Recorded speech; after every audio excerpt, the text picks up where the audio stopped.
Bonjour à toutes et à tous, je suis vraiment heureuse de vous retrouver aujourd'hui dans cette nouvelle vidéo.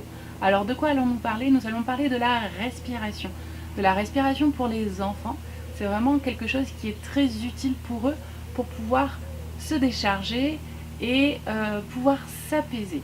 Donc en fait, vous pouvez soit l'utiliser dans le cadre de yoga que vous allez proposer en famille, que vous allez faire et pratiquer avec votre enfant, ou alors vraiment ponctuellement dans la vie de tous les jours, si jamais vous voyez qu'il se sent un petit peu débordé, un petit peu dépassé par ses émotions, c'est vraiment quelque chose qui va l'aider à relâcher, à faire retomber la pression et à pouvoir retrouver une certaine sérénité. Donc l'idée, ça va être de pouvoir mettre en place des respirations qui sont assez simples et faciles à réaliser à la maison avec vos enfants. Alors, pour le premier exercice, je vais vous demander donc de vous munir d'une plume. Vous pouvez en trouver dans différents magasins. Alors moi je les achète chez Cultura, mais je pense que vous pouvez en trouver un petit peu partout.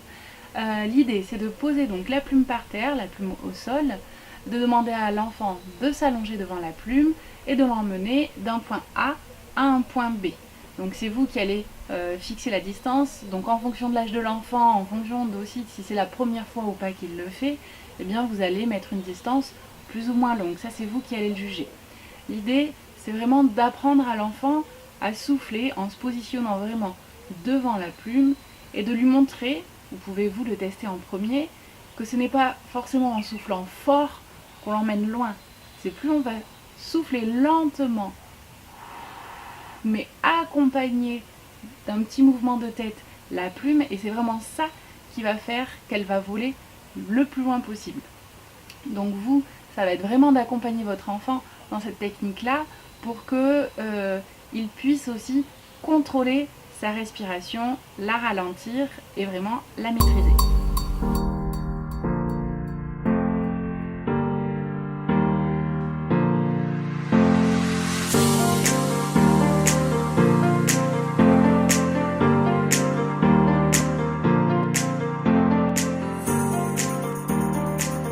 Ensuite, donc autre idée, autre respiration, ça va être donc de demander à l'enfant de s'allonger, donc confortablement, soit vous avez un tapis de yoga, un tapis de sport, soit vous mettez une couette par terre, soit sur de la moquette, je sais pas, comme vous voulez.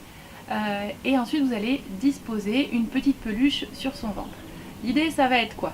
Ça va être qu'à chaque inspiration, il gonfle son ventre, que la petite peluche donc monte, et qu'à chaque expiration, la petite peluche redescende et que donc son ventre se dégonfle. Alors bien sûr, on ne va pas lui demander, suivant son âge, d'inspirer ou d'expirer. Vous allez lui dire de faire rentrer l'air de la pièce par son petit nez et de gonfler son ventre pour faire monter le doudou, la peluche, je ne sais quoi, et essayer de lui faire toucher le ciel. Et ensuite, vous allez lui demander donc d'expirer, et donc là, de faire sortir l'air de son corps, soit par son nez, soit par sa bouche,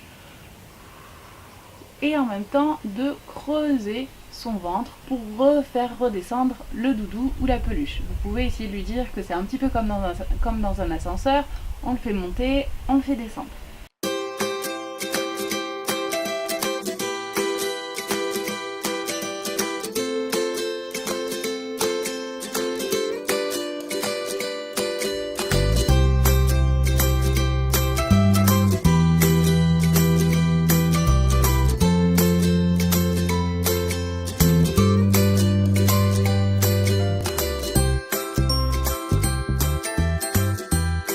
Donc ensuite, autre idée, ça va être de vous munir d'un saladier, d'un récipient, de le remplir d'eau et d'avoir des pailles.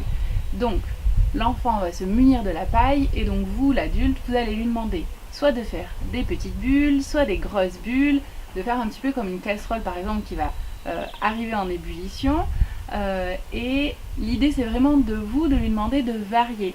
Petites bulles, grosses bulles, parce que du coup ça va l'emmener à respirer plus ou moins fort, plus ou moins longtemps.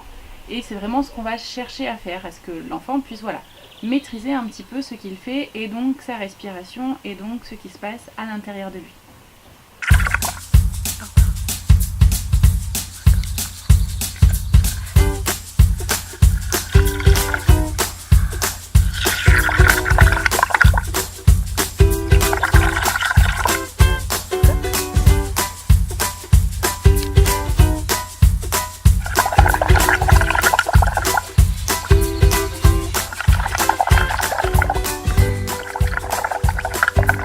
Et donc dernière idée, ça va être par exemple de vous munir d'une histoire. Alors je sais pas, ça peut être par exemple Boucle d'or, ça peut être, moi j'aime bien Noah aussi, le panda.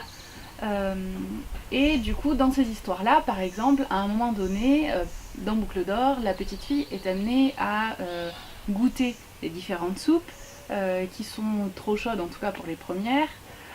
Et du coup d'amener un petit côté ludique, c'est-à-dire par exemple moi j'aime bien me munir de mon bol chantant quand je fais ces petites histoires là et de demander à mes enfants tiens vas-y souffle sur le bol, aide Boucle d'or, aide Noah le panda à refroidir sa soupe, à refroidir son bol de lait, son thé ou je ne sais quoi en soufflant sur le bol. Et là du coup c'est aussi amener l'enfant à respirer, à se concentrer sur sa respiration dans un moment qui n'est pas forcément nécessaire ou opportun pour lui parce que c'est pas suite à une émotion qu'on va avoir besoin de lui proposer un exercice de respiration. Par contre, le faire régulièrement, l'emmener dans des... voilà, si c'est le rituel du coucher, de lire une histoire, d'amener l'enfant à faire un petit exercice de respiration à ce moment-là, ça ne pourra avoir qu'un effet bénéfique au moment où, je sais pas, il va par exemple se faire mal, où il va être triste, où il va être en colère, et que vous allez dire, bon allez, là, ok, il y a ça ou ça qui va pas, tu vas essayer de souffler avec moi. On va souffler ensemble. Allez, on le fait encore une fois. Et une troisième fois.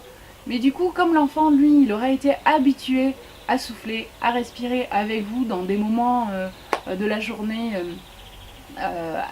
et au quotidien, j'ai envie de vous dire, du coup, ça va être quelque chose qui va être assez facile pour lui de reprendre dans une situation qui émotionnellement va être plus compliquée pour lui. Sa maman lui a préparé un bol de lait tout chaud. Noah le serre entre ses pattes. La chaleur monte dans tout son corps. Le lait est chaud. Noah souffle. Il souffle dessus lentement.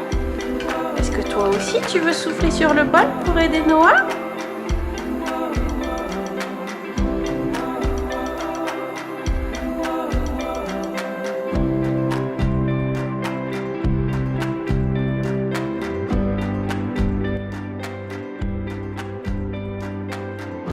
Voilà, écoutez, j'espère que cette vidéo vous aura plu, que ça pourra vous donner donc des petites pistes à mettre en place au quotidien avec vos enfants. Et je vous dis à très bientôt dans une prochaine vidéo. Bye.